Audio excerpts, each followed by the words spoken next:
அனைவருக்கும் வணக்கம். இந்த வீடியோ தொகுப்புல நம்ம என்ன பார்க்க போறோம்னா, உங்களை ராஜாவாக மாற்றும் ராஜ விஷயம் தாங்க பார்க்க போறோம். இந்த ராஜ விஷயத்த நம்ம பார்க்கறதுக்கு முன்னாடி நம்ம சேனல சப்ஸ்கிரைப் பண்ணாதவங்க சப்ஸ்கிரைப் பண்ணுங்க. ஆல் என்ற பெல் ஐக்க கிளிக் பண்ணுங்க, லைக் பண்ணுங்க, ஃப்ரெண்ட்ஸுக்கு ஷேர் பண்ணுங்க. தொடர்ந்து நம்ம சேனலுக்கு ஆதரவு குடுங்க. அப்பதான் நம்ம இன்னும் அடுத்தடுத்த வீடியோ பதிவிட முடியும். வீடியோவ முழுசா பாருங்க. ஸ்கிப் பண்ணாத பாருங்க. அப்பதான் நான் என்ன சொல்ல வரேன்றது உங்களுக்கு தெளிவா புரியுங்க. இப்ப வாங்க வீடியோக்குள்ள போலாம். இந்த ராஜவஷ்யம் அப்படின்னு பார்த்தீங்கன்னா, நெறைய பேருக்கு ஊர்ல ஒரு மதிப்பு குடுக்க மாட்டாங்க. ஒரு பொருட்டாவே எடுத்துக்க மாட்டாங்க. அவங்களுடைய சொல்லுக்கு எதுவும் மதிப்பு இருக்காது. அவங்களுடைய பேச்சுக்கு எப்பவுமே எதிர் பேச்சாவே இருக்கும். பணவரவு இருக்காது.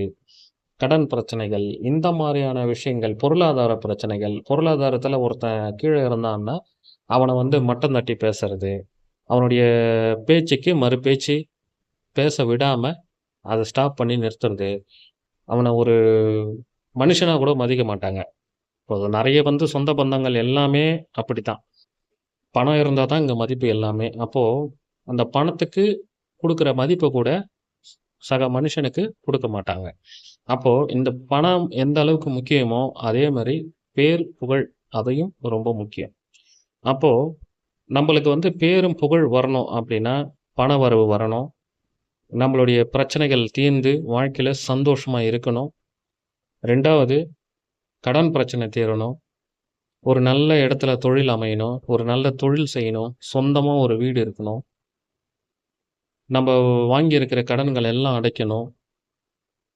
சீக்கிரமா திருமணம் நடக்கணும். நம்ப பேச்சுக்கு மறு பேச்சு இருக்கவே கூடாது. அந்த மாரியான ஒரு விஷயங்கள் நடந்தா தான் இந்த சொசைட்டில நல்ல மதிப்பும், மரியாதையும் இருக்கும். அது மட்டும் இல்லைங்க. இந்த சொந்த பந்தங்கள் முன்னாடி நம்ம எந்த அளவுக்கு அவமானங்கள் பட்டோமோ, அந்த பட்டதனுடைய வலிகள் ஒவ்வொருத்தரோட மனதிலயும், ஆழ் மனசுலயும் இருக்கும். அந்த வலிகள் எல்லாமே ஜெயிக்கணுன்ற ஒரு வெறிய தான் நம்மளுக்கு குடுத்துக்கிட்டே இருக்கும். நினைவுகள குடுத்துக்கிட்டே இருக்கும். அப்படி ஜெயிக்கணும்னு நெனைக்கிறவங்க, கண்டிப்பா இந்த ராஜ விஷயத்த கையில எடுங்க. நல்லது நடக்கும். இப்ப ஸ்க்ரீன்ல தெரியுது பாருங்க. இதுதாங்க எந்திரம். கணபதியோட எந்திரம். இந்த எந்திரத்த முதல்ல ஒரு செப்பு தட்டுல வரைஞ்சுக்கணும். சரிங்களா? இந்த செப்பு தட்டுல வரைஞ்சு வச்சுக்கணும். அது என்னைக்கு வரையறது அப்படின்னா, ஒரு வெள்ளிக்கிழமையோ, இல்ல ஒரு அமாவாசை நாள்லயோ வரைஞ்சு வச்சுக்கலாம். பூஜை ஸ்டார்ட் பண்றதும் அமாவாசையில தான் ஸ்டார்ட் பண்ணணும். சரிங்களா? இது முறைப்படி ஒரு ப்ரொசீஜர். ஏன்னா, அவசர அவசரமா அன்னைக்கே வரைஞ்சு பிராக்டிஸ் பண்ணணும்னா ரொம்ப கஷ்டம். அப்போ இது ஒரு சாம்பிளுக்கு வரைஞ்சு ஒரு எந்திரத்தில இப்போ வரையறதுக்கு நம்ம பிராக்டிஸ் குடுத்து பிராக்டிஸ் பண்ணுது. அதுக்கப்புறம் மந்திரத்தையும் குடுத்துருக்கிறேன். அந்த மந்திரத்தையும் முதல்ல நெறைய மந்திர உருக்கள் நம்ம வாயில ஒரு ஸ்பெல்லிங் மிஸ்டேக் கூட வராம வாயில நுழையணும். அந்த அளவுக்கு கிளியரா அந்த ப்ரொனன்சியேஷன் மாறாத கிளீனா வரணும். எந்த ஒரு சின்ன மிஸ்டேக் கூட வரக்கூடாது. தப்பு இல்லாம, பிழை இல்லாம கரெக்ட்டா வரணும். அப்போ அந்த மந்திரத்தையும் பிராக்டிஸ் பண்ணிடலாம். பிராக்டிஸ் பண்ணிட்டு, எல்லா பூஜைகளுக்கும் முன்னாடி விநாயகருக்கு ஒரு பூஜை பண்ண சொல்லியிருப்பேன். அப்போ விநாயகர் கோவிலுக்கு போயிட்டு ஒரு ஆசீர்வாதம், இந்த மாரி உங்க வசியத்த நான் உங்க மூலியமா ராஜ வசியத்த நான் எடுக்க போறேன். எனக்கு இந்த பூஜை நாட்கள்ல எந்த தங்கு தடை இல்லாம நல்லபடியா முடியணும்னு சொல்லிட்டு ஒரு விநாயகர் கோவிலுக்கு உங்களால முடிஞ்சது ஒரு கொத்து பூவோ, இல்ல ஒரு கற்பூரமோ கொளுத்திட்டு கோயில சுத்தி வேண்டிக்கிட்டு வந்து ஒரு நல்ல நாள் சூஸ் பண்ணுங்க.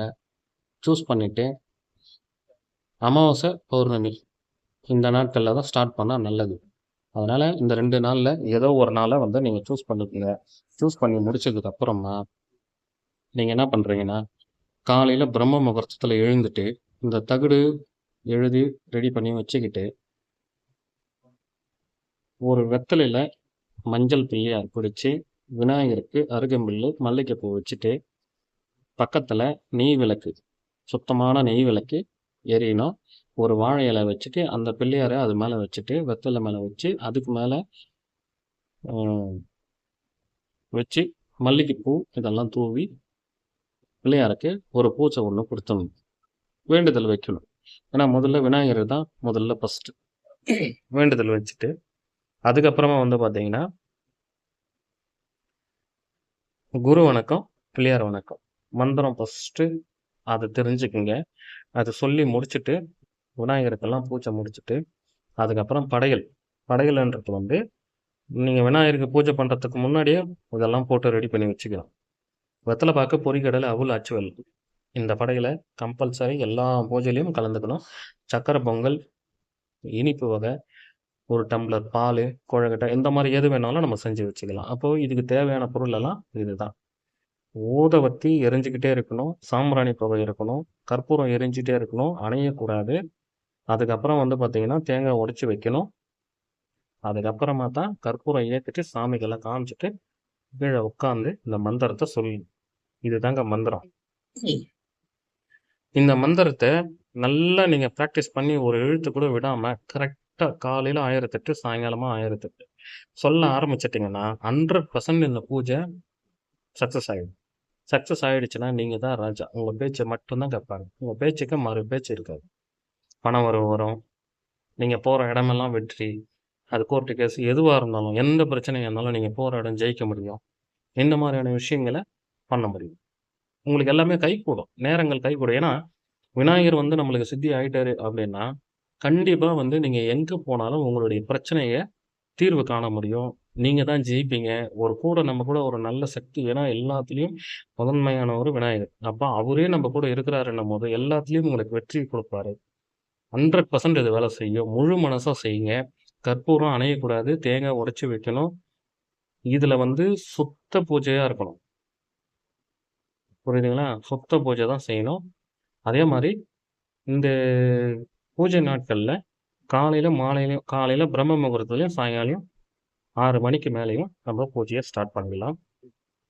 இந்த 48 நாளில் குடிப்பழக்கம், இந்த சிகரெட்டு எதுவுமே இருக்கக்கூடாது. நான் ஒவ்வொரு வீடியோலையும் சொல்கிறேன். எந்த அளவுக்கு மனசை ஒருநிலைப்படுத்தி சுத்தபத்தமாக நீங்கள் சொல்கிறீங்களோ அது வரைக்கும் அமோகமாக இருக்கும். எல்லாமே நல்லபடியாக நடக்கும். எந்த தடங்களும் ஆகாது. ஃபஸ்ட்டு குரு வணக்கம் சொல்கிறீங்க, பிள்ளையார் வணக்கம் சொல்கிறீங்க, அதுக்கப்புறம் இந்த மந்திரத்தை சொல்ல ஆரம்பிக்கிறீங்க. ஒவ்வொரு நாளும் நீங்கள் எப்போ எதை செஞ்சாலும், எந்த நாளில் செஞ்சாலும் குரு வணக்கம், பிள்ளையார் வணக்கம் இது 2மே சொல்லிவிட்டு, இது ஒரு 21 வாட்டி, அது ஒரு 21 வாட்டி சொல்லி முடிச்சுட்டு, அதுக்கப்புறம் இந்த மந்திரத்தை நீங்கள் ஸ்டார்ட் பண்ணீங்கன்னா, உங்களுக்கு ஒரு 20 நாள் ஆனாலே உங்களுக்கு நல்ல ஒரு பாசிட்டிவ் வைப்ரேஷன் தெரியும். கனவுல வருவார். ஒரு கோயிலுக்கு போனீங்கன்னா நெய் பலகாரம் வாசனை வரும். தனிமையில் இருக்கும்போது ஏதோ ஒரு பேச்சு குரல். இந்த மாதிரியான விஷயங்கள் வந்து தொடர்ந்து உங்களுக்கு கேட்டுக்கிட்டே இருக்கும். ஒரு பாசிட்டிவ் வைப்ரேட் உங்களை சுற்றி இருந்துக்கிட்டே இருக்கும். அப்போது இதெல்லாம் நம்ம எதுக்காக செய்கிறோம் அப்படின்னா இல்லை, இது வந்து நம்மளை சுற்றி ஒரு பாசிட்டிவ் வைப்ரேஷன் வந்துச்சுன்னா கண்டிப்பாக நம்மளுடைய வாழ்க்கை மேலே உயரும். நம்மளுடைய வாழ்க்கையிலையும் சந்தோஷம் நிலைச்சு நிற்கும். அது மட்டும் இல்லாமல் நம்ம சொந்த பந்தங்கள் முன்னாடி தலை குனிஞ்சு நிற்க தேவையில்லை. தலை நிமிர்ந்து நடக்கலாம். அசிங்கம் அவமானம் பட்ட இடத்துல தலை நிமிர்ந்து நடக்கும்போது அதில் கிடைக்கிற அந்த ஆனந்தம் சந்தோஷமே இந்த உலகத்துல வேற எதுலையுமே கிடைக்காது. ஏன்னா தோத்த இடத்துல விழுந்த இடத்துல திரும்பி எந்திரிச்சா தானே நம்ம தைரியமா தன்னம்பிக்கையா வாழணும். அப்போ விழுந்த இடத்துல தான் நம்ம எந்திரிக்கணும்.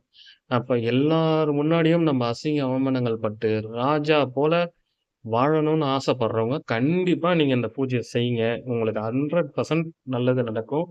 பூஜையை வந்து செய்யலாமா வேணாமா அப்படின்றது ஒரு மனதாலாம் செய்ய தேவையில்லை. நம்பிக்கை இருந்தால் மட்டும் செய்யுங்க. நம்பிக்கை இல்லைன்னா தயவு செஞ்சு விட்டுருங்க. இதை செஞ்சு பலன் அடைஞ்சவங்க நிறைய பேர் இருக்கிறாங்க. சரி, இது எல்லாத்துக்குமே தெரியிறபடி நம்ம சொல்லுவோம். இதனால இன்னும் பலன் அடையட்டும் நிறைய பேருன்ற ஒரு நல்ல எண்ணத்துக்காக தான் இந்த வீடியோவை நான் பதிவிடுறேன். முடிஞ்ச அளவுக்கு முழு மனதா, ஒரு மனதா செய்யுங்க. 100% வேலை செய்யும். அதில் எந்தவித மாற்றமும் தேவையில்லை. நான் சொன்னது கவனம் இருக்கட்டும். முதல்ல மந்திரத்தை ப்ராக்டிஸ் பண்ணிக்கோங்க. எந்திரத்தை வரைய ப்ராக்டிஸ் பண்ணிக்கோங்க. ஏன்னா ப்ராக்டிஸ் இல்லாமலாம் இதெல்லாம் எதுவும் பண்ண முடியாது. சரிங்களா? ப்ராக்டிஸ் இல்லாமலாம் பண்ண முடியாது. அதே மாதிரி மந்திர சின்ன எழுத்து கூட மாறாம மந்திரங்கள் கிளீனா வரணும். அதே மாதிரி எந்திரத்துக்கு சாம்பிராணி வர்த்தி கொடுக்கணும். அபிஷேகம் பண்ணி எடுத்து மஞ்சள் எதுவுமே இல்லைனாலும் வெறும் மஞ்சள் தண்ணியில் கூட அபிஷேகம் பண்ணி எடுக்கலாம். அது எமர்ஜென்சிக்கு. அப்படி இல்லைனாலும் பால், நெய், கோமியம் இது 3 கூட இருந்து நம்ம அபிஷேகம் பண்ணி எடுக்கலாம். இல்லை இளநீர் இது ஏதாவது ஒரு 5 வகையில் கூட நம்ம எடுத்துக்கலாம். அபிஷேகம் பண்ணி எடுத்துட்டு அதை சுத்தமாக துடைச்சிட்டு அஷ்டகரமை மை பூசிட்டு அதுக்கப்புறம் தான் பூஜையில் வச்சு மல்லிகை பூ மட்டும்தான் யூஸ் பண்ணணும். இந்த பூஜைக்கு தவறான எண்ணத்தில் கூட நீங்கள் ஞாபகம் இல்லாமல் சிகப்பு கலர் பூ கூட பயன்படுத்தக்கூடாது. ஏன்னா மல்லிகைப்பூ தான் வசீகர தன்மை. ஊதுபத்தியோட வாசனை கூட மல்லிகைப்பூவா இருந்தால் இன்னும் நல்லது. அதனால் மல்லிகைப்பூ யூஸ் பண்ணுங்க. வாழ்க்கையில் உங்களுக்கு எல்லா விதமான சந்தோஷமும் கிடைக்கும். நன்றி, வணக்கம்.